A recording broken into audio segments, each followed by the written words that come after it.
بسم اللہ الرحمن الرحیم۔ السلام علیکم میرے بہن بھائیوں، کیسے ہیں آپ سب؟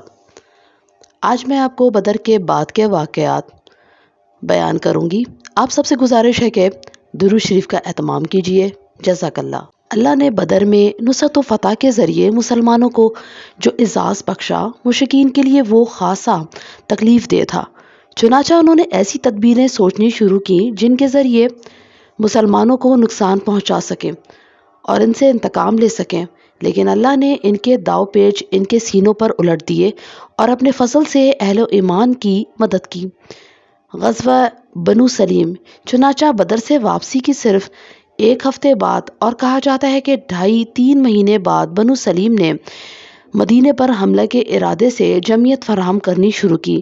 جواباً مسلمانوں نے ان کے ٹھکانوں پر دھاوا بول دیا اور مال غنیمت لے کر صحیح سالم مدینہ واپس آ گئے۔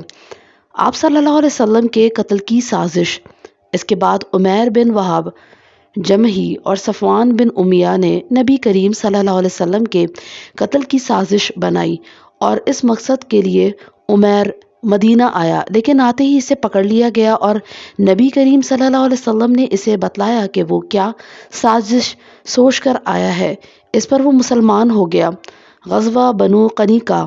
اس کے بعد یہود بنو قینقاع نے کھل کر شر و عداوت کا مظاہرہ کیا اور رسول اللہ صلی اللہ علیہ وسلم نے انہیں نصیحت کی تو کہنے لگے، محمد، تمہیں اس بنا پر خود فریبی میں مبتلا نہیں ہونا چاہیے کہ تم نے قریش کے کچھ اناڑی اور جنگ سے ناآشنا لوگوں کو مار لیا ہے۔ اگر تمہاری لڑائی ہم سے ہو گئی تو تمہیں پتہ چل جائے گا کہ ہم مرد ہیں۔ رسول اللہ صلی اللہ علیہ وسلم نے اس جواب پر صبر فرمایا۔ اس سے ان کی جرت اور بڑھ گئی اور انہوں نے اپنے بازار میں ہنگامہ برپا کر دیا، جس میں ایک مسلمان اور ایک یہودی مارا گیا۔ اب رسول اللہ صلی اللہ علیہ وسلم نے ان کا محاصرہ فرما لیا۔ یہ نصف شوال 2 ہجری ہفتے کا دن تھا۔ 15 دن گزر گئے تھے کہ ذی قعدہ کی چاند رات انہوں نے ہتھیار ڈال دیے اور رسول اللہ صلی اللہ علیہ وسلم نے انہیں عذرات شام کی طرف جلا وطن کر دیا، جہاں تھوڑے دنوں بعد اکثر کی وفات ہو گئی۔ غزوہ سویق۔ ادھر غزوہ بدر کے بعد ابو سفیان نے نظر مانی تھی کہ جب تک محمد مصطفیٰ صلی اللہ علیہ وسلم سے جنگ نہیں کر لیتا، اس کے سر کو جنابت کے سبب پانی نہ چھوئے گا۔ چنانچہ وہ 200 سواروں کے ساتھ نکلا اور مدینے کے اطراف میں عریض نامی ایک مقام پر چھاپا مار کر کھجور کے کچھ درخت کاٹے اور جلائے اور 2 آدمیوں کو قتل کر کے راہ فرار اختیار کی۔ رسول اللہ صلی اللہ علیہ وسلم کو خبر ہوئی تو آپ نے ان کا تعاقب کیا، لیکن وہ ہاتھ نہ آئے۔ البتہ انہوں نے اپنا بوجھ ہلکا کرنے کے لیے ستو اور توشے پھینک دیے۔ مسلمانوں نے قرقرات القدر تک ان کا تعاقب کیا اور ستو وغیرہ اٹھا کر واپس آ گئے۔ اس لیے اس مہم کا نام غزوہ سویق اور غزوہ قرقرات القدر پڑ گیا۔ سویق عربی زبان میں ستو کو کہتے ہیں۔ کعب بن اشرف کا قتل۔ یہ شخص بڑا مالدار اور شاعر یہودی تھا۔ اسے مسلمانوں سے سخت عداوت تھی، چنانچہ یہ رسول اللہ صلی اللہ علیہ وسلم اور صحابہ رضی اللہ تعالیٰ عنہ کی ہجو کرتا اور ان کی عورتوں کے متعلق غزلیہ اشعار کہتا تھا، جبکہ ان کے دشمنوں کی مداح کرتا اور انہیں جنگ کے لیے بھڑکاتا تھا، حتیٰ کہ یہ بدر کے بعد قریش کے پاس جا پہنچا اور انہیں مسلمانوں سے جنگ کرنے پر اکسایا اور اس کے بارے میں بہت سے اشعار کہے۔ یہ بھی کہا کہ تم لوگ مسلمانوں سے زیادہ ہدایت کی راہ پر ہو، اور اس نے بنو قینقاع پر جو کچھ گزر چکی تھی اس سے بھی عبرت حاصل نہ کی۔